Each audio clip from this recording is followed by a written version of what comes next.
घर में आपके बच्चे या आपके पति आपकी बात नहीं मानते या रिश्तेदार बिना वजह आपसे ईर्ष्या करते हैं, ये सब अकारण नहीं होता।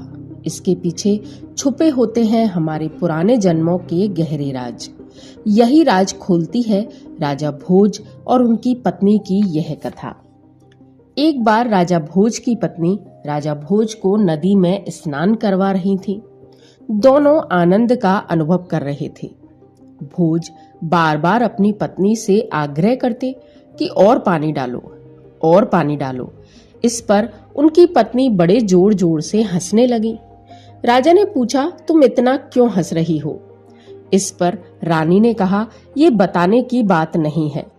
लेकिन राजा अड़ गया कि तुम्हें बताना ही होगा। तब रानी ने कहा, ये बात मैं नहीं बल्कि मेरी बहन तुम्हें बताएगी। भोज की पत्नी उस पुनर्जन्म के ज्ञान को जानती थी जिससे पुराने जन्म में हुई घटनाओं का भान होता था।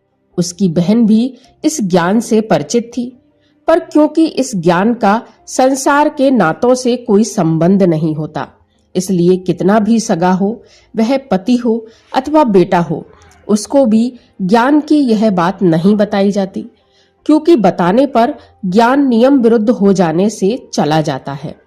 राजा भोज को बहुत जिज्ञासा हुई और उस जिज्ञासा को लेकर वे अपनी साली के घर जा पहुंचे। उस वक्त वहां कोई कार्यक्रम चल रहा था, अतः राजा बात को पूछ नहीं सका।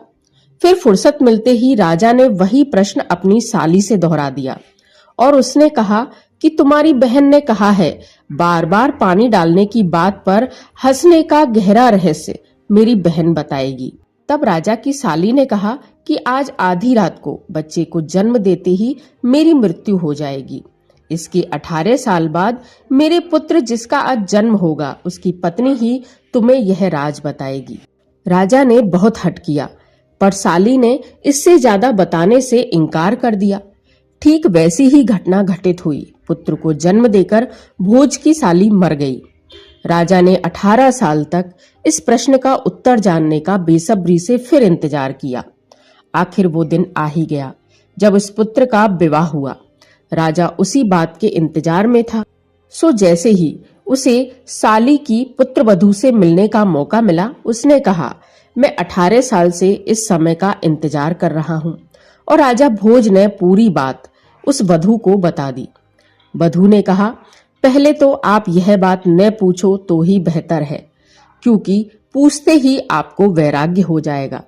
राजा भोज फिर भी हट पकड़ गए, मुझे इस प्रश्न का उत्तर जानना ही है।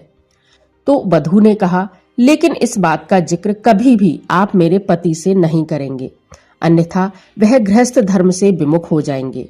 मुझे गृहस्थ सुखों का भोग नहीं मिलेगा और इससे विधि के विधान में भी खलल पड़ेगा। राजा मान गया। तब उस नव वधू ने कहा, आज जो मेरा पति है, 18 साल पहले इसे मैंने ही जन्म दिया था, अर्थात मैं इसकी माँ थी। तुम्हारी पत्नी इसलिए हंस रही थी कि इससे पहले के जन्म में जब तुम उसके पुत्र थे, वह तुम्हें बाल अवस्था में नहलाने के लिए पकड़ती थी, तब तुम नहाने से बचने के लिए बार बार भागते थे, और आज स्वयं तुम पानी डालने को कह रहे हो, इसलिए उस जन्म की बात याद कर वो हंस रही थी।